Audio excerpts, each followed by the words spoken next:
Tô aqui de volta ao Parque das Águas. Essa paisagem maravilhosa. Embora algumas coisas tenham que melhorar. Como por exemplo, eu tô aqui embaixo novamente da escultura Criador e Criação, Chico Nizelski. Acho que eu nunca saberia pronunciar esse nome. Como você vê, a escultura já tem 2011. Nós estamos em 2015, já tem 4 anos aproximadamente. A escultura já está toda zoada, toda pichada, mas enfim. Logo logo vai ficar boazinha de novo. Mas eu tô aqui. Eu tava preocupado com o efeito de que um lugar tá sol, outro lugar tá sombra, tá com medo de ficar muito escuro aqui, mas enfim. Se vocês conseguem me ver, ó, conseguem ver minha mão, conseguem ver meu rosto. Eu vim aqui para falar a respeito de um filme que eu assisti pela internet, que sempre foi considerado, esse filme sempre foi considerado o pior filme de todos os tempos. Seria a versão inversa do Cidadão Kane. O Cidadão Kane, como os mais inteligentes já sabem, os mais cinéfilos, sei lá como posso dizer, para não ser preconceituoso eu tenho que tomar cuidado com as palavras, enfim. Aqueles que têm mais afinidade com o cinema, pronto. Sabem, como essas pessoas sabem, Cidadão Kane, o filme de Orson Welles, da década de 30, 40, nem lembro, considerado o melhor filme de todos os tempos. Ao inverso dele, seria esse filme sobre o qual eu falarei para vocês agora, Plano 9 do Espaço Sideral. Eu anotei algo aqui da Wikipédia, como não pude imprimir, fiz o meu roteirozinho manuscrito mesmo, num papel usado, mas enfim. Deixa eu ler pra vocês. Plan 9 from Outer Space. Em Portugal, A Morte Veio do Espaço. No Brasil, Plano 9 do Espaço Sideral. Dobrei aqui, peraí. Deixa eu arrumar aqui antes que aconteça uma tragédia. É um filme do diretor Ed Wood, filmado em poucas semanas de 1956. Chegou aos cinemas americanos apenas em 1959. Contava no elenco com o lendário Bela Lugosi, qual faleceu antes mesmo do início da produção do filme, sendo as cenas nas quais ele aparece produto de filmagens anteriores de Ed Wood. Por exemplo, a cena que ele está no cemitério chorando pela mulher que morreu, a cena que ele está saindo da casa todo deprimido, aí de repente ele é atropelado, aí tem uma outra cena em que ele aparece vestido de vampiro.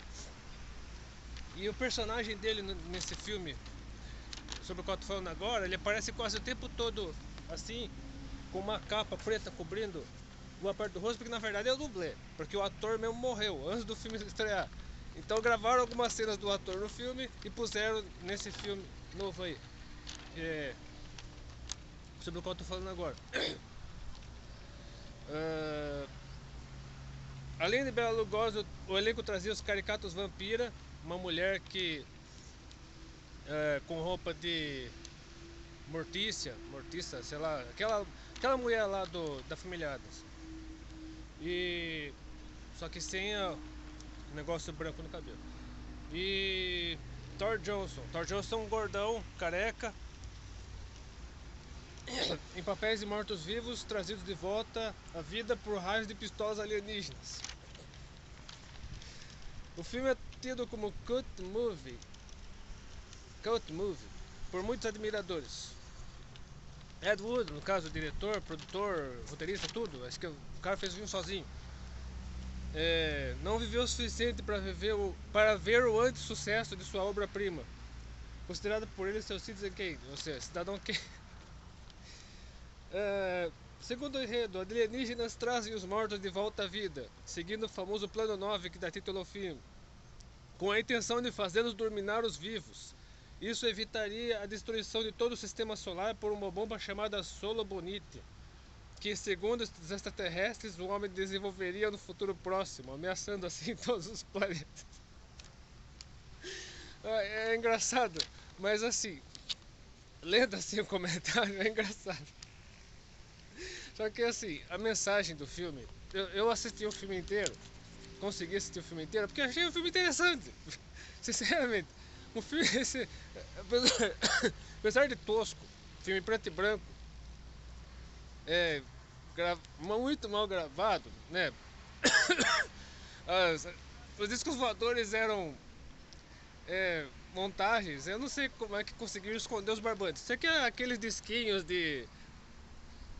Tinha a nave principal, uma nave que ficava sempre parada, e tinha as naves menores, que eram disquinhos de metal pendurados com barbante. Aí punham cenas reais, faziam uma edição, uma montagem. Eu não sei como é que se fazia isso na época, 1950, final dos anos 50, não sei o que se fazia na época. Mas sei que fizeram uma montagem. Dá pra ver os carros da época, né? Carros rabo de peixe. Dá. Mas eu gostei mais mesmo do casal principal, que era o capitão,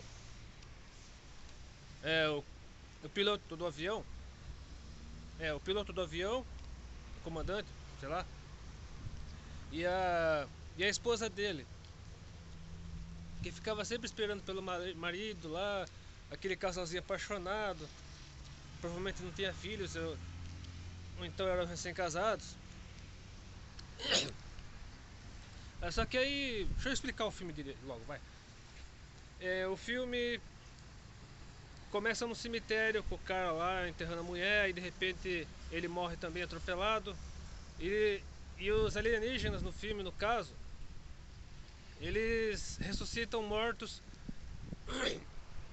porque querem evitar que os seres humanos, para chamar a atenção dos seres humanos, para evitar que o planeta Terra que eles destruam o planeta Terra com as armas atômicas. No caso, no final do filme você percebe bem isso. É um discurso bem pacifista, um discurso contra a guerra, porque o mundo naquela época vivia o auge da Guerra Fria. Os Estados Unidos fazendo as armas atômicas, com um arsenal atômico capaz de destruir o mundo não sei quantas vezes. A União Soviética também, um competindo com o outro para ver quem fazia mais armas atômicas. Então havia o risco, sim, do mundo ser destruído por uma guerra nuclear.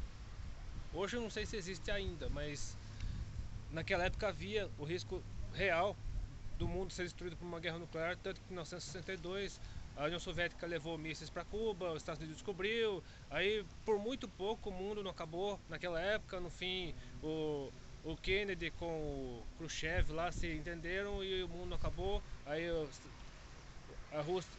a União Soviética tirou os mísseis de Cuba, aí o mundo foi salvo.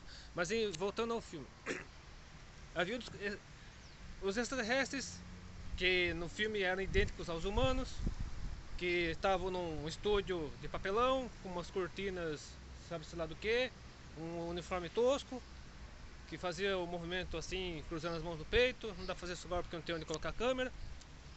Aí eles estavam ressuscitando os mortos com umas pistolas de eletrodos. No caso, os 3 mortos que aparecem ressuscitados no filme são o Gordão, o Thor Johnson, a Vampira, que seria a esposa do Bela Lugosi, e o próprio Bela Lugosi. E aí no caso acontece, eles conseguem descobrir, a polícia, o exército, aí entra o exército no meio, inclusive o cara lá do Pentágono tá jogando, como é que fala? Tá jogando batalha naval por telefone com o sujeito. Parece que é G1, se eu não me engano, a coluna coluna G, linha 1. Aí eu tento, o governo americano, para variar, tenta esconder do mundo inteiro o que estava acontecendo, não consegue, pelo menos até certa parte do filme. Depois no final fica tudo por isso mesmo. Aí eles conseguem, aí a moça esposa do piloto do avião, corre perigo, acaba sendo resgatada e tal. Então, a mensagem o filme é tosco, é bem tosco, mas a mensagem, o texto do filme é muito bem feito. Eu achei pelo menos bem feito. Pode ser até forçado, pode ser assim, um tanto louco. O produtor pode até ter sido meio louco da cabeça, mas a mensagem que ele quis transmitir por meio do filme, uma mensagem muito séria, uma mensagem muito forte a respeito da necessidade do ser humano buscar mais a paz e buscar menos a guerra, deixar de investir milhões, bilhões, trilhões de dólares em armamentos para tanto para ataque como para defesa, que naquela época. E aí esse Solo Bonite, segundo o filme, é uma arma que o ser humano poderia inventar, que no caso os extraterrestres já teriam essa tecnologia, e os humanos do planeta Terra poderiam inventar mais cedo ou mais tarde, que poderia destruir o mundo por meio de partículas nos próprios raios solares, que poderiam entrar em como é que fala, reação em cadeia, no caso como faz com o átomo, né, fissão nuclear, né? Ou seja, resumindo, eu entendo um pouco disso, mas a mesma tecnologia usada para fazer a bomba atômica, partindo dos átomos e por meio da energia liberada por eles, seria utilizada nesse Solo Bonite por meio dos raios solares. Aí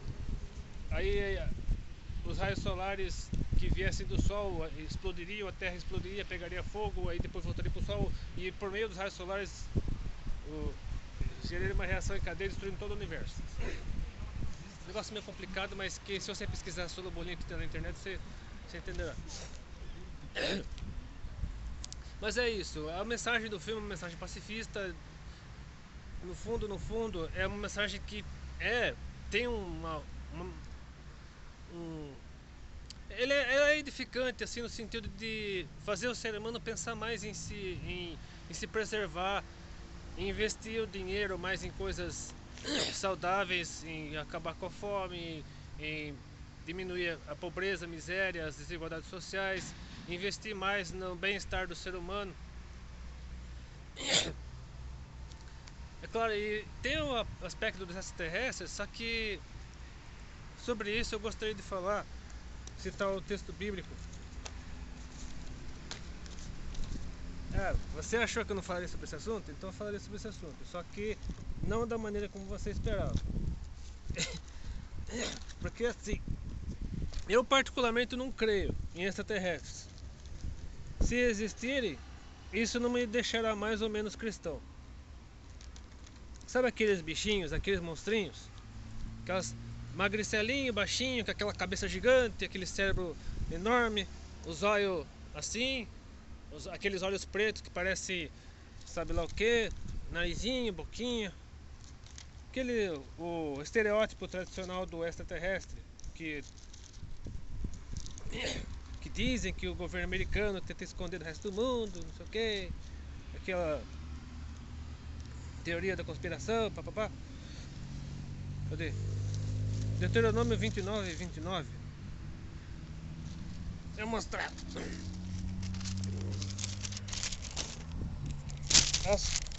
As coisas encobertas pertencem ao Senhor, nosso Deus. Porém as reveladas nos pertencem, a nós e a nossos filhos para sempre, para que cumpramos todas as palavras dessa lei. Ou seja, se o ser humano não conseguiu descobrir até agora se existem ou não extraterrestres, não cabe a nós especular a respeito, porque Deus criou o mundo, Deus criou o universo pensando no ser humano. O ser humano é a coroa da criação de Deus. É claro que Deus já existia antes de nós, Deus é eterno. E talvez só saberemos o porquê dele ter criado tudo em todo o seu esplendor, toda a sua plenitude, quando estivermos lá do céu. E se existem extraterrestres, se existem outros seres, eu acredito que sejam como nós, como os anjos, por exemplo, e não aqueles bichinhos magricelos com o cérebro desse tamanho, aqueles olhão preto, aquele aspecto bizarro. Só se forem ser, me fala, bom, não sei explicar, tipo criaturas deformadas por conta da própria ação pecaminosa do ser humano, os tais nefilins, os anjos caídos, não sei, sabe-se lá o que forem esses bichinhos que aparecem de vez em quando, e até esses contatos imediatos de não sei de enésimo grau. E não cabe a nós especular sobre isso, porque isso não nos fará mais ou menos cristãos. Nós devemos nos preocupar conosco, seres humanos, sobre o que o ser humano está fazendo de ruim neste mundo, sobre como preservar aqueles que estão mais necessitados, aqueles que carecem de nossa atenção, os que estão padecendo na miséria, na fome, que precisam de mais atenção das autoridades e também de nós como um todo, porque não adianta nada exigirmos só das autoridades, só dos políticos, se nós mesmos, cidadãos, não fazemos nossa parte em buscar melhores condições de educação, saúde, saneamento básico, infraestrutura, alimentação. Se nós jogamos lixo no chão, se nós pichamos o patrimônio público, enfim, todos nós devemos fazer nossa parte para que não somente o ser humano, mas também a natureza possa continuar desfrutando das maravilhas criadas por Deus. Enfim, eu não sei se que o meu comentário sobre o filme era o que você esperava, só sei que a mensagem deixada pelo filme, apesar do filme ser considerado trash, ser considerado o pior filme de todos os tempos, mas esse filme deixou uma mensagem assim, para que o ser humano se preocupe mais em preservar a si mesmo do que em se autodestruir.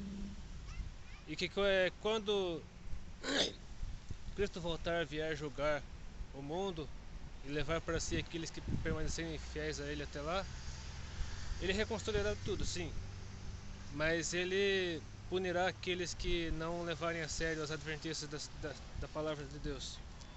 Essa Bíblia aqui, que sobreviveu a tantas ditaduras, sobreviveu a tantas tentativas de silenciar a mensagem do Evangelho, mas que continua aqui disponível em todos os idiomas, para todas as raças, culturas, etnias, e que por meio dela você pode encontrar a mensagem de Deus ao seu coração e o esclarecimento para todas as questões que envolvem a humanidade, inclusive temas como os que foram abordados por esse filme que eu assisti ontem pela internet. Muito obrigado se você assistiu esse vídeo até o final, que Deus abençoe e continue com esta paisagem. Deixa eu terminar este vídeo mostrando uma ave daqui de Sorocaba, que acho que existe em outros lugares do Brasil. Aliás, nem sei se a ave continua lá. Eu tinha visto um bando de biguás. Ah, tá ali. Deixa eu terminar esse vídeo mostrando o biguá, se você não conhece o biguá ainda. Que é uma ave que costuma aparecer por aqui no inverno, nos dias frios. E é com esta ave tão linda, tão majestosa, que mergulha para pegar os peixes,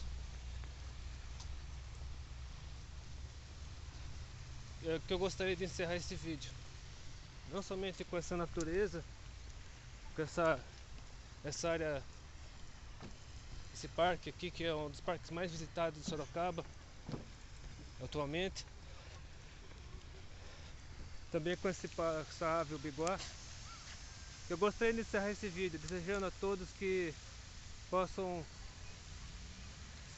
buscar esclarecimentos da parte de Deus para todas as questões que envolvem a humanidade, procurando sempre abastecer-se da palavra de Deus antes de tomar qualquer decisão na sua vida. Muito obrigado.